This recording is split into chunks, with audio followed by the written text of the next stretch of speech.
ബോധമില്ല നിനക്ക്? ഒന്നല്ല 9 നോട്ടീസാണ് എനിക്കെതിരായിട്ട്. നാളെ അസംബ്ലിയിൽ അവരെന്നെ പിച്ച് ചീന്തും.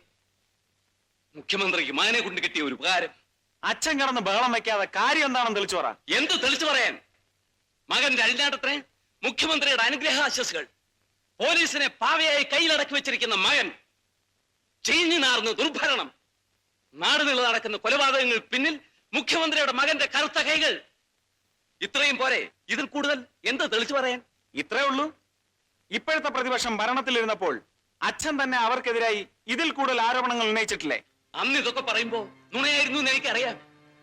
ഇപ്പൊ അതല്ലല്ലോ കാര്യം. ഇന്നിപ്പോ പ്രതിപക്ഷമാണ് ആരോപണങ്ങൾ ഉന്നയിച്ചിരിക്കുന്നത്. നാളെ ഭരണകക്ഷി മുറുമുറു തുടങ്ങിയാൽ ഇപ്പൊ തന്നെ അവർ പലതും അറിയാം. തുറന്നു പറയുന്നില്ലെന്ന് മാത്രം. ഒരു പരിധി കഴിഞ്ഞാൽ പിടിച്ചു നിൽക്കാൻ എനിക്കാവില്ല. അച്ഛൻ ഇത് പറയുമെന്ന് എനിക്കറിയാം. എല്ലാം തുറന്ന് സമ്മതിച്ചേക്ക്. എന്നിട്ട് പീലാത്തോസിനെ പോലെ കൈ ഒഴിക്കോ. ഞാൻ അകത്ത് കിടന്ന് കമ്പി എണ്ണിക്കോളാം. പോരെ? ശേരൻകുട്ടി, എന്താ നട്ടല്ലില്ലെങ്കിൽ ഈ വേഷം ധരിക്കരുതായിരുന്നു? പള്ളിക്കൂടം വാദ്യാരായിട്ട് കഴിഞ്ഞാ പോരായിരുന്നോ? ലക്ഷക്കണക്കിന് രൂപ മുടക്കിയിട്ട ഈ നിലയിലെത്തിയത്. MLA-മാരെ ചാക്കിലാക്കാനും ഇറക്കാനും കാശ് എവിടുന്നുണ്ടായെന്ന വിചാരം? അന്നേ അറിയാൻ പാടില്ലായിരുന്നോ? ഏലപ്പാറ LP സ്കൂളിലെ വെറും വാദ്യാര് കേരളം ഭരിക്കുന്ന മുഖ്യമന്ത്രിയാവണമെങ്കിൽ പലതും സഹിക്കേണ്ടി വരുമെന്ന്.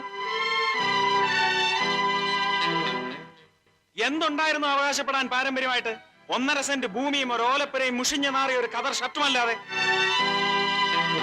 ഇത് മുഴുവൻ കാശുകൊണ്ടുണ്ടാക്കിയതാ, വെറും കാശുകൊണ്ട് മാത്രം. അന്നൊക്കെ ശേഖരൻകുട്ടി ആവശ്യം പോലെ ഉപയോഗിച്ചില്ലേ?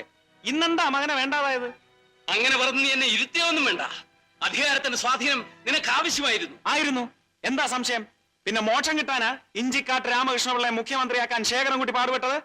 ശേഖരൻകുട്ടി, സാറിന്റെ പ്രശ്നം എന്താ? നാളെ അസംബ്ലിയിൽ പ്രതിപക്ഷത്തിന്റെ വായ അടയ്ക്കണം. പോരെ? അവരുന്നയിച്ച ആരോപണങ്ങളെ നേരിടാൻ അതിനേക്കാൾ ശക്തിയുള്ള ഒരു ആയുധം സാറിന് വേണം. അത്രയല്ലേ ആവശ്യമുള്ളൂ? അതുണ്ടാവും. ഞാൻ ഉറപ്പുവരുന്നു.